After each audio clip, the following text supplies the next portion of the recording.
Memasuki 6 bulan usia kandungan anak kedua, Cut Meyriska mulai merasakan perubahan mood secara drastis alias mood swing. Sebetulnya sejak hamil anak kedua, Cut merasa moodnya baik-baik saja. Namun seminggu kebelakang ini dirinya mulai merasa mudah bad mood. Sebisa mungkin Cut Meyriska berusaha agar tak terlihat bad mood ketika berada di dekat anaknya, Syakwile.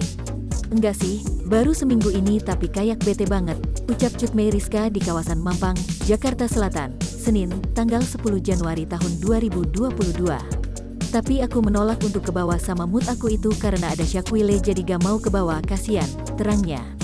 Tiap kali moodnya berubah drastis dan mulai tak enak, Cut langsung cerita ke Roger.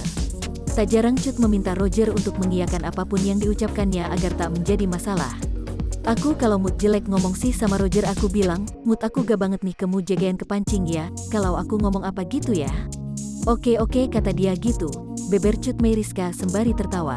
Pokoknya aku bilang diam aja, iya aja gitu, tambahnya. Banyak perubahan fisik dan emosional yang dirasakan Cut Meyriska sejak hamil anak keduanya.